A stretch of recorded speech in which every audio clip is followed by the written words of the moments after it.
राधानगरी तालुका हा नेहमीच high voltage तालुका म्हणून समजला जातो आहे। राधानगरी तालुक्यामध्ये ज्या काही 5 जिल्हा परिषद व 10 पंचायत समिती आहेत, यामध्ये राशिवडे बुद्रुक किंवा तारळे मतदारसंघामध्ये हा सुद्धा मतदारसंघ हाय व्होल्टेज आहे। वेगवेगळ्या पक्षातून प्रत्येकाने उमेदवारी अर्ज दाखल केलेला आहे, पण निर्णायक जे काही आपलं मतदान आहे किंवा निर्णायक जो निकाल आहे तो एका घटक पक्षावर सुद्धा अवलंबून राहतो। त्यामुळे या तालुक्यामध्ये वंचित सारखा पक्ष आज जिल्हा परिषद पंचायत समितीमध्ये उतरलेला आपल्याला बघतोय। आपल्यासोबत तारळे मतदारसंघातून उभारलेल्या वंचितच्या महिला उमेदवार आहेत, त्यांच्यासोबत बोलूया। ताई, तुम्ही उमेदवारी अर्ज दाखल केलाय, काय भावना आहेत? भावना चांगल्या आहेत आणि वंचित बहुजन आघाडीच्या वतीने मी जिल्हा परिषद कसबा तारळे येथून मी अर्ज आज दाखल केलेला आहे। आणि शेतकरी किंवा जे आपले कामगार वगैरे आहेत यांचे जे प्रश्न दुर्लक्षित केलेले आहेत आतापर्यंत,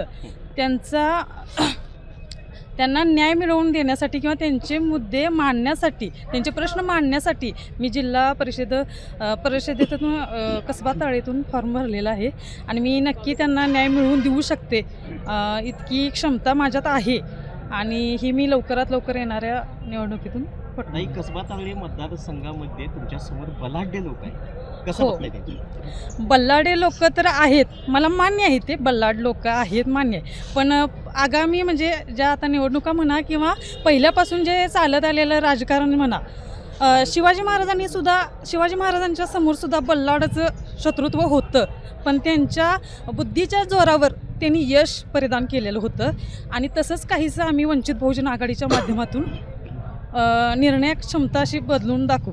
महानगरपालिकेमध्ये वंचित फॅक्टर अतिशय चांगला चालला, किंग मेकर ठरलीत। या जिल्हा परिषदमध्ये तशा पद्धतीचं किंग मेकर ठरतील का वंचित? नक्की, जरूर, बरोबर, नक्की ठरणार, याची पूर्ण खात्री आहे।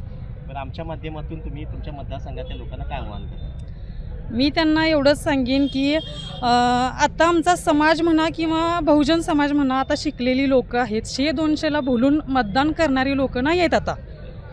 त्यामुळे शिकलेली लोकांनी पूर्ण विचारपूर्वक निर्णय घ्यावेत, कारण तेच त्यांच्या फायदेशीर ठरणार आहेत। कारण आताच्या हल्ली दिवस बघता सरकारी शाळा बंद पडत आलेल्या आहेत। जर सरकारी शाळा किंवा महामंडळाच्या एसट्या किंवा दवाखाने जर बंद पडले ना, तर ह्यावरती आपण काही करू शकणार नाही। ही म्हणजे जी काही नियंत्रणं चाललं आहे ती काही बदलू शकणार नाही आहे। त्यामुळे आत्ताच त्यांनी निर्णय योग्य घेऊन मतदारांनी करताना 10 वेळा विचार करूनच केला पाहिजे। कसबा तारळे जिल्हा परिषद मतदारसंघातून प्रियांका कांबळे यांनी नुकताच उमेदवारी अर्ज भरलेला आहे। वंचित बहुजन आघाडी या पक्षाकडून त्यांनी उमेदवारी अर्ज दाखल केलेला आहे।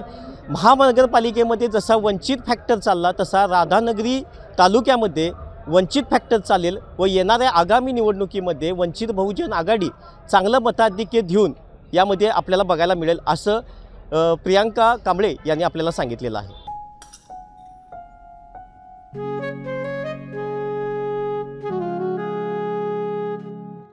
बाबा, आज येताना बासुंदी घेऊन या ना। अगं, कालच आपण आईचा वाढदिवस होता म्हणून आणली होती ना। ऐकलं, गोकुळची बासुंदी पुन्हा खावीशी वाटतेय। खरं सांगू, मलाही खावीशी वाटतेय। पुन्हा पुन्हा खावीशी वाटणारी गोकुळ बासुंदी।